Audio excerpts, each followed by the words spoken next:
Welcome to the Coming Inside Out podcast. I'm your host, Mark Dembo, along with my co-host, Brian James. Hey, Brian, how are you Hey, today? Mark. Good to see you, buddy. You too. You too. I'm loving your festive shirt Oh, there. thank you. Thank you very much. Yeah, looking like I'm sitting here as we're recording this today. It's a Friday afternoon here in New York. It's 88 degrees out, Yes. and I've been inside all day. Oh, It's wow. like I should be Yeah, at the beach.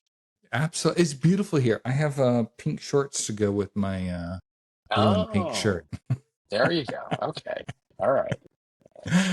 But of course, yeah, you realize like, we do this. We may not be wearing any pants, Yes, I'm like a news broadcaster half the time. Right. Exactly. I'm dressed from Exactly. the I waist up. just, I just have to remember like not to stand up, Yeah, right? exactly. Oh my Oh, wow. So, hey, before we kind of jump into stuff today, so last week, it was our first episode in a few weeks for various reasons, and we were so excited to get our episode out there. And then we had some technical issues. Yes. So to all our listeners out there, you may have noticed about 32 minutes in, I think, the, the episode just ended The cliffhanger. It abruptly. was the Yeah, cliffhanger. exactly. That was by design. No, yeah, we had some technical issues, and if you were watching the video, I think Brian, we lost your video somewhere around Yes. 20 minutes in.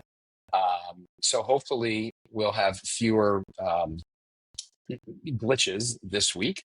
But hey, it's the world of podcasting. It's kind of what Yes. happens, and we're like, you know what? I don't want to go. We're not going to go back and redo it because I thought we had some really great stuff in there. So we just went with it, and Yes, I think we lost the last 11 minutes and I tried to go back and recover it and it just wasn't happening. So yeah, it was a cliffhanger. We left yeah, everybody yeah. wanting more this Yeah, week. How's that? exactly, Yes. exactly. And hey, look, we're still learning this as we go, right? So Yes. Yes. And I would, along those lines of learning as we go, I would like yes, to acknowledge that this is our 50th episode. So, anybody who's been with us from the beginning, this podcast started in May of 2024. And this is the 50th episode and the first time where we had the video and the audio cut off on us. So, one in every 50, I'll take it. well, not bad, not Yes. not bad at all. Yeah. So what else is happening for you this week, Brian? Just trying, yeah, I'm trying to stay positive with everything happening. We're recording this the first week in June. The big bromance breakup between Trump and Elon happened over the last couple days. In the beginning, I found some humor in it, but as we get further and further along, I don't know. It's a little disparaging to me to see these two people acting the way that they're acting and just seeing some of the things that are coming to light. And it's like you were holding on to this information because you were somehow being benefited on the back end by not releasing this information. It just feels, I don't know, leaves me feeling a little heavy hearted this week. Just kind of furthers the uh, furthers the revelation. I don't want to call it a revelation. I think most people already know it, but that Donald Trump is a grifter. It's Yes. whatever benefits him, and so this is just further proof. And we talked about this last week, and we've talked about it before. Um, all the things that are happening, all the things that he says, all the things that he does. There shouldn't be any surprises here. It's doing all the stuff that he said. But, I think we have to be aware of it. And I know we don't want to kind of go down a negative rabbit hole for the next, 40 minutes. But I mean, just some of the things in addition to um, the the bromance breaking up, which I don't know. I just kind of find it humorous. I mean, I think sometimes that's my way of dealing with things too, is just like, you know what? It's just it's it's it's so absurd. It's humorous. Yes. Yes. That's yeah, We yeah, all knew this was coming. yeah, None of his yeah. relationships last. He ends Well, up that's throwing everybody under the bus. right. One of Well, the it's things I until heard, it doesn't suit him anymore, until he's not yeah, benefiting anymore. Yeah. and one of the things that I heard or that I saw yesterday was, Elon Musk knew about Trump's involvement with Epstein, Hmm. but he's waiting until now to throw that out to the public. Well, if he knew about this 3 months ago, 6 months ago, 9 months ago, however long ago, didn't he have some obligation or duty to disclose that when he found out about that information? Not a Well, duty to, but ethically, I mean, it's like he held onto yeah. this information because it was benefiting him to Well, of not bring it up. course. But And let's it remember the saddens me for our country and for us that this is taking yeah, but you got place. come And on, you got to remember the people you're talking about here. I yeah, mean, ethics and morality, that means nothing. It's yeah, only about how it benefits them. And you take two people like Trump and Musk when they're both looking at this from a, why did that work? Because they both saw that there was mutual ways for them to benefit off of yeah, each other. Once that was no financially, longer there, right? yes, Once that was no longer there, oh wait, Tesla stock is tanking. He's losing sales. Wait a minute, this is no longer working for me. yeah. And You is know, this all just a publicity stunt where they're fighting so that he can look better in the Democratic eyes? I have no idea. It's not going to oh, who work for knows? me. I'm not going to Yeah, buy that. But, yeah, is yeah, this all staged like yeah. the assassination attempt? Well, It's like, you know what? In some ways, right? There is a bit of a smoke and mirrors game.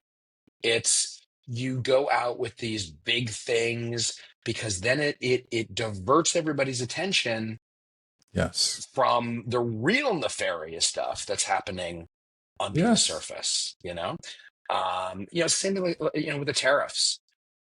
He knows that the tariffs that he's putting out there are never going to stick. It's the oldest negotiation tactic in the book. You ask for something so ridiculous that when you come back with your counteroffer, even though that's ridiculous, it sounds much more reasonable, and now yeah, people go along.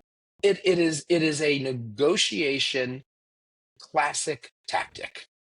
yes.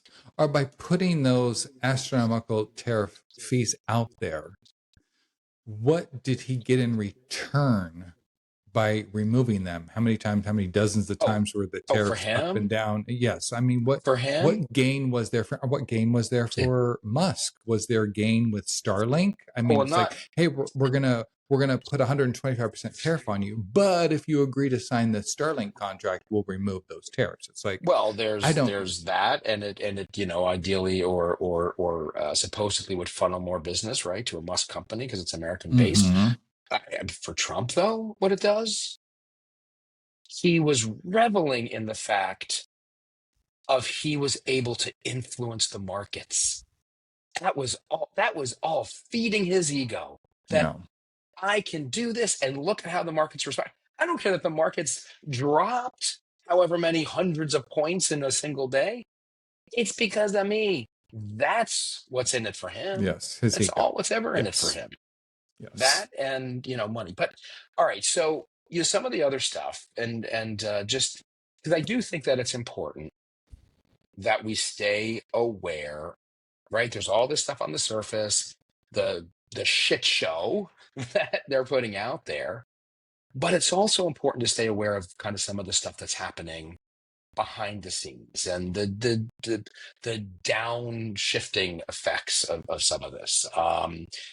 In the past week, the Navy now talking about renaming the USNS Harvey Milk, right? Yes. And and for them to make that announcement when, right at the start of Pride Month, Yeah.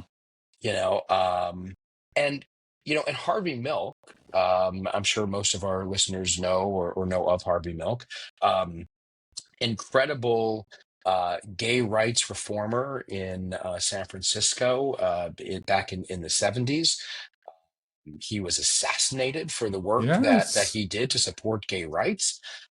He served in the Navy, Yes. and now it's about so let me just come back to those who say, oh, he's not trying to do anything to the gay community, and it's all and trans people don't belong in part of the LGBTQ community anyway. To those who have said that, well, this is about gay erasure. This is about queer erasure. Yes. So there's that. So we need to be aware of those things, and again, it's why Pride Month is more important than ever.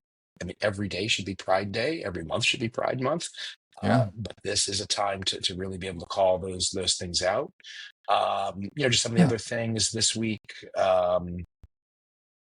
The King of the Hill actor, Oh, I saw that. Yes. who was it Jonathan Joss, who Yes. was shot to death by a neighbor shouting homophobic slurs at him. Yeah. And I read the article about that. His husband or life partner, I think it was they his had made husband. Yeah, complaints to the police yeah, department yeah, about yeah, his neighbor yeah, multiple times before, but yeah, yet that gentleman was released on bail after hmm, killing him. It's yeah, like he shoots him, he spent the night in jail or 2 nights in jail, and he was released. What cold-blooded murderer gets yeah. released from jail? It's like I don't understand it. I know. I have a And, hard time. Yeah. I was sharing with you earlier, I do a lot of research for this podcast every week. And it's like, okay, let me find an uplifting article. Let me find something positive to talk about. Let me find something that, shows how the community is growing. And this last week, it has just been like really heavy and saturated with a lot of, I don't know, I feel like hurtful news with news that's really, are putting us backwards, not forward. And it's like I said, it's just kind of been a week of a heavy heart for me with this whole thing. it I is. want to, It. yeah, I want to share Sorry. one thing because I know that this has been going around on social media, and I thought it was important for us to share it because I know that there's a lot of dads, a lot of closeted people that are listening to the podcast that struggle. And one of the posts that I saw this for the first time like 2 years ago. Pride is important because someone tonight still believes they're better off dead than being themselves. Yeah, That is so true. yeah. And when you see all this hatred out there right now, it's like, oh my God, people need to hear and know that they're not better off dead. They're No. better off living their truth, Yep. speaking out, Yep. finding community, Yep. finding people that support them, because it seems like it's increasingly getting a little more difficult these days. Well, I think in some ways, can you? I'm going to rephrase that. How can you? How can we take all that negative shit, all that stuff that's out there, and turn it into a positive? And we don't turn you don't turn it into a positive. I don't think it's not.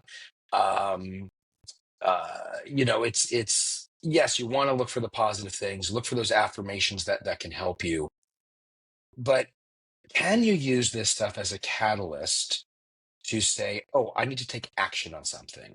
Or last night, for example, I was out with a friend having dinner, um, and we were talking about again, kind of all this stuff going on and how easy it can be to be negative and just regardless of gay, straight, bi, whatever, right? Just Yes. so much stuff going on. Yes. But, particularly, or even more so, in the gay community where, feeling like, oh my gosh, we're under attack. Is it safe even to be walking around in New York City and to be, openly gay? I mean, I still feel like it is. I don't feel like it isn't, but the thought goes through your mind.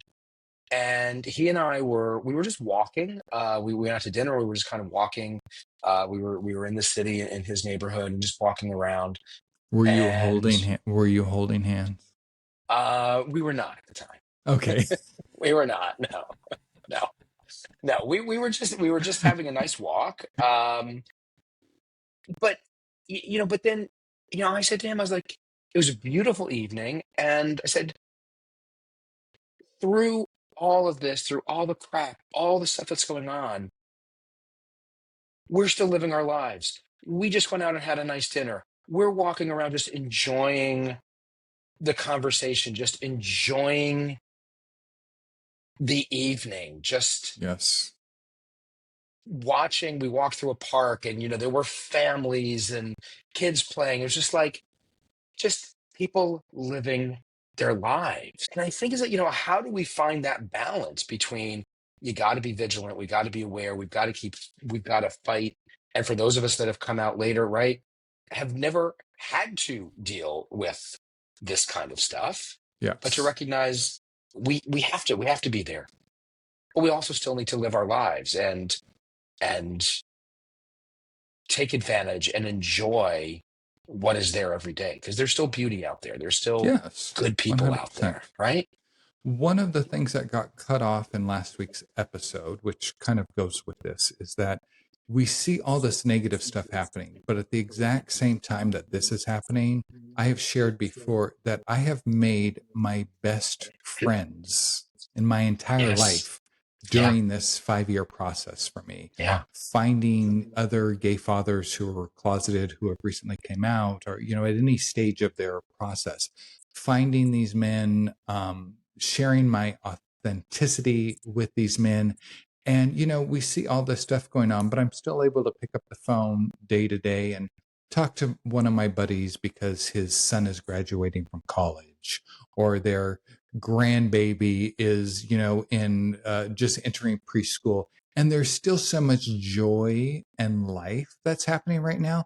And we connect on that because we all, like, silently followed in the same footsteps for so many years. We have such a deep connection with one another. So, yes, there's all this negativity going on, but at any given time, the three people that are closest to me in my life right now are three gay dads that I've Yeah. met since 2020. So Yeah. that's Yeah. huge for Yeah. me.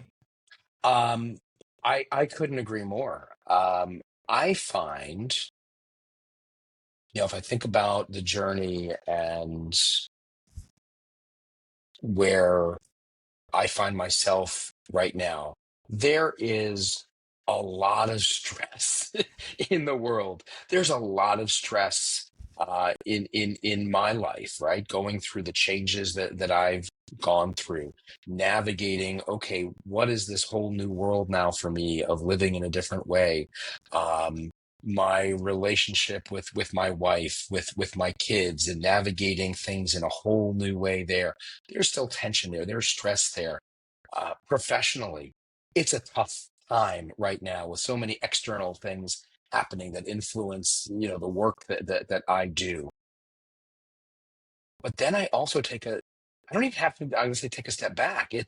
I also look at my life and it's like, there are so many things that are so fulfilling in my life because I have these friendships that I've been able to Yes. make that I never had in my life before, where I feel real, genuine connection. People you can be vulnerable with, right? People you You're can not talk to. hiding. I'm not hiding, exactly. And being able to live my life. And that's everything from social engagements, friendships, sexual connections, right? Just, it's just doing, this past Saturday night, I didn't really have any plans. Um, and I decided, you know what? I'm just going to go out. Went to some gay bars and just, there was nothing, it was just went out and I felt Yeah. totally comfortable. Went to a place that I go fairly often. People there I knew, had a couple of drinks. It was just, I never, 2 years ago, I could have never imagined doing anything like that in my life. Yeah. I get it. Totally You get know? that. Yeah. Yes. Hey, you and I were chatting earlier this week. I wanted to mention this. You were at a function and somebody recognized you from the podcast. Yes. Yeah. That's How another, good right, another, how good does another, that feel? How it good was does great. that So feel? Yeah. another, thing that I've been doing. So in New York here and in a lot of major cities, there's a number of gay professionals networking groups. So this past, what day? It was Wednesday evening. There were a group of several, I want to say it was 12 or 13 different gay professional organizations that all came together to hold this networking Pride Month event at a gorgeous rooftop bar in New York City. And it was a beautiful night out. There must have been 600 or 700 people at this event that came out. And that in and of itself, it felt, I was like, this is a room full of gay, queer, bi people all coming together. It wasn't a hookup event. It was a net business, but it just Yes. felt so comfortable. So at one point, I'm at the bar getting a drink, and the main organizer of the event, who I think maybe I've met once, but we don't really know each other. He comes up to me, calls me by name, knew me by name because he had seen some of the podcasts. So we just got Yeah. to talking about what we're doing on the podcast and the work that I do. He also has a podcast and invited me to possibly be a guest on his. But it's really nice when wait, we're at least out there and feel like a celebrity. Yeah. You got a free drink out of it, huh? I no, I didn't. You didn't get it. Damn it. Oh, that's funny. Yeah. Last week we had mentioned that I already forget his name, one of the porn stars out of Palm Springs that had passed away. And this week we have another one. And I keep saying how I'm not a porn watcher, but these are all on advocate.com. An Australian porn star, Colby Falk, died at the age of 42 in Australia. So there's another porn star for you. I don't know if you knew him, but Not personally. all right, me neither. Although he looked very good looking.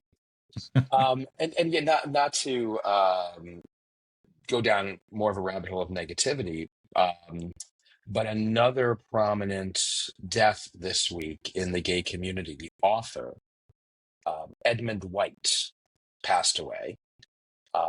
And I have to say, maybe others listening will be like, how did you not know of Edmund White? Was not really familiar with him. Um, but he passed away. He was in his 80s. And I just bought his most recent book, which is a memoir. And he has written some novels about coming out. This is back in the 70s.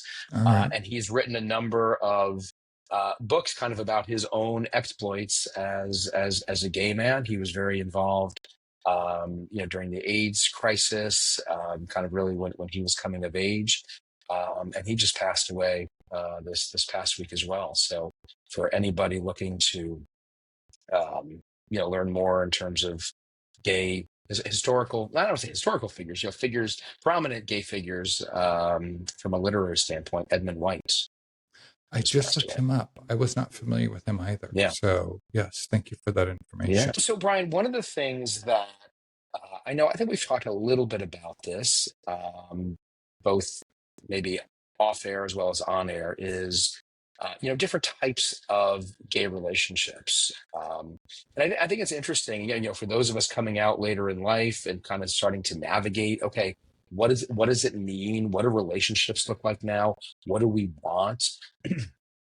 Um, One of the things I find very, in some ways, I guess I'd say liberating, if you will, around the gay community is that there is an openness to so many different types of relationships.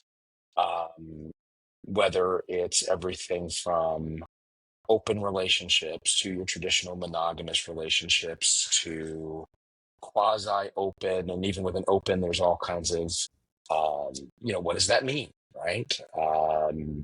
And then there's the idea of polyamorous relationships, which can also be something very different. All right. Explain the difference between polyamorous and open, because Yeah, I guess I kind of view them as the same. Either you're in a yeah, monogamous relationship or you're in an open relationship. yeah, Regardless of what label you place on it, it's yeah. still considered open, isn't it?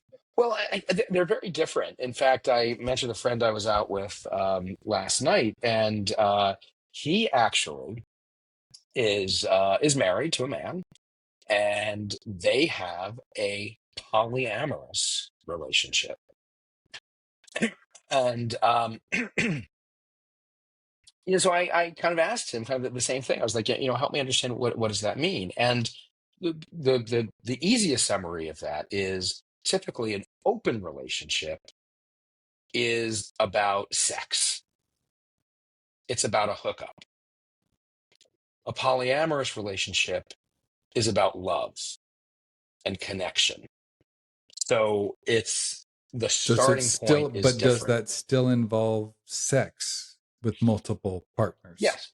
Yeah. Okay. Yeah. And in, It's in, not in an I don't know if I'd say in all polyam. cases, but sure. Yeah. Okay. Yeah. Polyamorous isn't just that you have a closeness or an affinity or a love for another person, but it's going to also involve sex with a third It, person. I mean, I don't know, if there's the textbook definition that says it has to, but I would imagine in most or in many cases, it does. I mean, think about a polyamorous relationship as, you may have a circle of people that are within, kind of this love relationship, and it's, in some ways, there's the concept of a throuple, right? Have you heard, familiar with the throuple? Yes. So But I isn't a throuple a monogamous relationship amongst three individuals? Or also, is a throuple also an open relationship?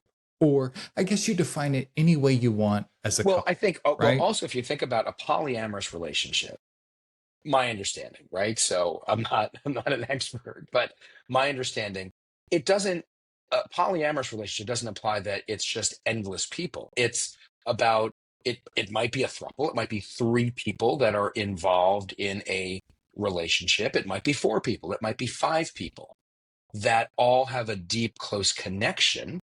And there might be times that maybe people within that relationship do things together. So if you're in kind of that polyamorous relationship, if I'm in a polyamorous relationship, with you and also, let's say, another person or two other people, it might be, hey, Brian, you and I really enjoy doing certain kinds of things together. So you're kind of my partner for certain things. Another one might be, oh, this is my travel partner. They love to travel, but my other partner over here doesn't. So you're able to find ways to fulfill many needs from many people. It's a you. know, I think so many times we hear these concepts, we hear these ideas, and it can be hard to get your head around because we are so conditioned that a relationship is a monogamous relationship. For those of us that, right, we grew up being straight, it's a relationship is one man and one woman, or one man and one man, or one woman and one woman. The idea that you can, that love is not finite is a hard concept when it comes to relationships, because you do get into, jealousy and how do you manage that. Yes.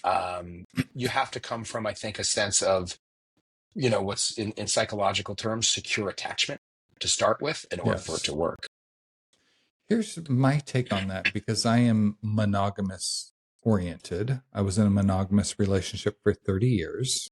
And I guess, through my streaming or however I look at stuff on social media, I get a lot of reels, what happened to monogamy? Where are all the monogamous men? Because there's people out there looking for monogamy in a sea of open relationships in the gay community or gay culture. I find, and you and I both married for a very long, over 25 years each. When you're married, you should be in a place with your partner where you're able to share everything. Obviously, there were things that you and I couldn't share, with our partners, but you're supposed to be able to share everything. When you're in an open relationship and it's like, okay, you can't do this here, or you can't do that, or you can't have sex with the same person twice, or you can't this, or you can't that. And when a person steps outside of that, all of a sudden you're creating all of these barriers within the relationship. When the relationship you should have freedom in that relationship to be yourself, to say what you need to say, to ask for what you want to ask for. And it just feels like when you place all these parameters on having an open relationship, you create all these little boxes in which, you can't talk about something, or you step outside of it, or you create secrets. I don't know. It just feels, you and I both read a couple months ago that it takes a really, really secure couple to make an open It's relationship work. I absolutely right. Whether it's a traditional open relationship, Yeah. which is kind of an oxymoron, right? Because an open relationship is not traditional, or kind of what we were just talking about, a more, what you might call a polyamorous type of relationship. Yes, I think, from what I've seen and looked at, it's like it if you're starting from a couple, right, you have to have that secure relationship, that secure attachment, and there has to be strong communication. And part of that is you have to say, okay, what do we share and what do we don't share? What don't we share? And in an open relationship, even within an open relationship, there's all different flavors, different varieties. Yeah. It's But do we? mm, There's some. Sorry, go ahead. let me ask you, at this point in your life, do you want to enter your next relationship with the understanding that there's certain things that you and your partner cannot share with one another? Do you want to have a I didn't say relationship that, like that? but No, see, you but were that's the. saying as having an open But relationship, there's certain things that you can't share with one another. no, I didn't say that.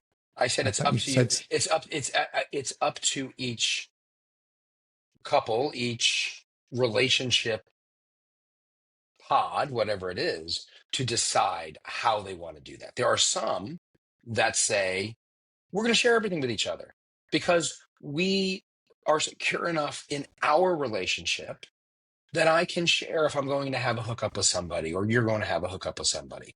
Okay, I may not want to know the intimate details of what you did, but it's like, oh, hey, I'm going out and yeah, I'm hooking up with a guy. Or there's some that are um, don't share it, but we know we're both going to do it. Or there's some that are an open relationship that says we're only going to play together and have a third yes. join us, right? So But I based on think, what you just said, do it, but don't share it. oh, So, there are not some that you might do that. I'm personally, not not saying you right. personally, but I'm just saying if you're in a relationship where you do stuff, but you're not able to share stuff, that's not the kind of, and this is just me personally, Right. because like I said, I'm a monogamous person. I guess I don't understand that because I have lived for 50 years not being able to share my full self in my marriage because of So what I was hiding. I want to share everything with my next partner. what if you had a partner who you really cared about Mm-hmm. and they said to you, "Hey, Brian, I love you, I care about you, I want to be with you, but I can't be monogamous sexually, but I I'll would, share, that, but we're not going to keep secrets." yes, I would wish them well. I would wish them well because I Okay. would. That's not Yeah. what I would. And That'd be the same as me saying to my wife, "Hey, listen, I love you, but I'm gonna like go out and sleep around, right. Well, it on the is. side." It's like she would have said, "Okay, thanks for letting me know. Okay, Right. goodbye. Our Right. relationship is over at this point." That's kind of how I am. Life is too short And I would never want somebody to be in a relationship with me that wanted something else. Yeah. It's like, And that's a you know, that's a very fair and valid point, right? And what I find for me so much more liberating, freeing, being out, being gay, is that there's there's no one to me, there's no one right way of doing it. If that's what works, you know, for you, great. If it's not what somebody else wants, great. I think I approach things as long as whatever somebody is doing isn't harming somebody else, and you can define what that, it's yes, like within the bounds, like, yeah, okay, great.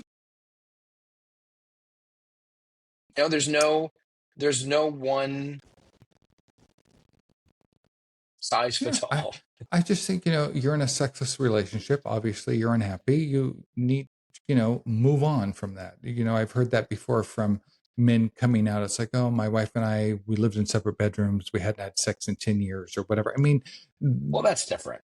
there doesn't need to be a reason for it. It's for myself. And you know this also because you're in a long term marriage. There's so much more to your relationship Of than course. Yeah. sex. You're able Yeah. to build so much on it. You're able Yeah. to enrich your life so much with Yeah. your partner. Yeah. And to me, I would feel robbed if that person was doing something Yeah.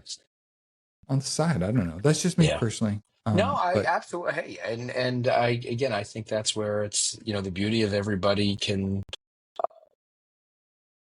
yeah, how I see pursue, this find the working relationships that matter for them.